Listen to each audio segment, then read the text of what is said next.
Oui, ce matin, vous nous parlez d'une épidémie d'automne dont on ne parle finalement jamais, c'est celle des coliques néphrétiques. Oui, Expliquez-nous. épidémie, c'est pas une maladie infectieuse, hein, mais on voit pas mal de gens arriver aux urgences, encore la dernière garde, pliés en deux. Et quand je dis pliés en deux, c'est vraiment que ça fait très mal. Alors, on va juste faire un tout petit peu d'anatomie parce que colique néphrétique, on sait que c'est vaguement un calcul dans les reins. Alors oui, c'est des calculs dans les reins. Vous savez qu'on a deux reins de chaque côté, plutôt derrière. Donc c'est pour ça que la douleur, elle démarre derrière. Et ces calculs, ils vont parfois migrer dans l'ureter. Pas l'urètre, mais l'ureter, c'est ce petit canal qui descend et qui amène l'urine qui est fabriquée par les reins, qui l'amène dans la vessie. Donc tout ça, il faut que ça soit un tuyau bien fluide. Quand il y a un calcul qui est coincé et qui va migrer et qu'il est coincé dans l'ureter, ça fait mal, ça fait une inflammation, ça met l'ureter en tension et c'est ça qui provoque cette douleur qui part de l'arrière, on comprend bien, parce qu'il y a les reins qui sont à l'arrière, souvent c'est d'un seul côté, et c'est une douleur qui va tourner un peu à l'avant, qui va aller vers les organes génitaux,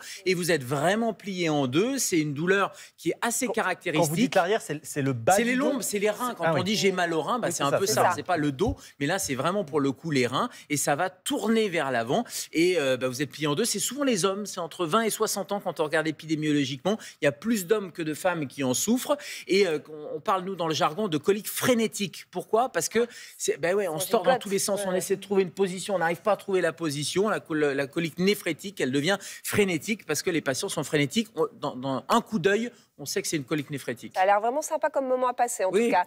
C'est quoi le rapport entre ces coliques néphrétiques et l'automne ? Et l'épidémie d'automne ou la vague en automne, alors, il y en a à toutes les saisons, mais particulièrement en automne. Pourquoi ? Parce que l'été, printemps, on nous rappelle qu'il faut boire, il fait chaud, etc. Mais en automne, on n'a plus ces conseils.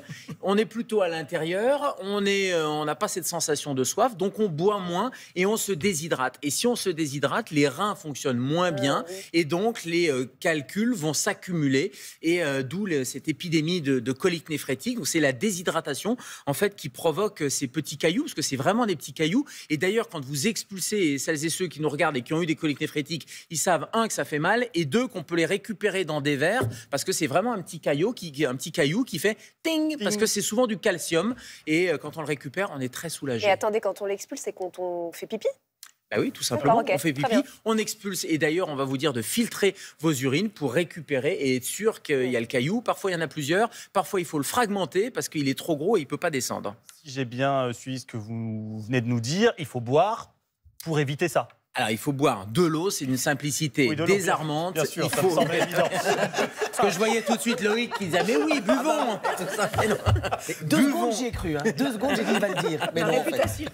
Buvons de l'eau. Quand on dit 1,5 à 2 litres d'eau, oui, ça veut dire tout au long de la journée, on prend des gourdes, on les amène au bureau. Bref, on va s'hydrater tout au long de la journée. On regarde si on est bien hydraté, on surveille la couleur de ses urines. Si c'est trop foncé, c'est peut-être qu'on ne boit pas assez, donc il faut plutôt une teinte un peu claire. Et puis, on n'attend pas d'avoir soif, parce que quand on a soif, c'est déjà un signe de déshydratation. Et celles et ceux qui ont une colique néphrétique, ils savent que c'est important. La colique, ça ne se traite pas tout seul, donc restez pas dans un coin chez vous, etc. Quand vous avez mal, appelez un médecin, rendez-vous aux urgences. On fait des anti-inflammatoires pour pouvoir relâcher cette ureter et essayer de faire descendre le caillou. Et quand le calcul, et quand il est trop, le caillou, et quand ce caillou il est trop gros, parfois il faut aller le chercher, il faut aller l'enlever. Mais en tout cas, ça ne passe pas tout seul quand il a une certaine taille. Et surtout, on prévient les récidives. On fait parfois une prise de sang et surtout on s'hydrate. C'est ça le message.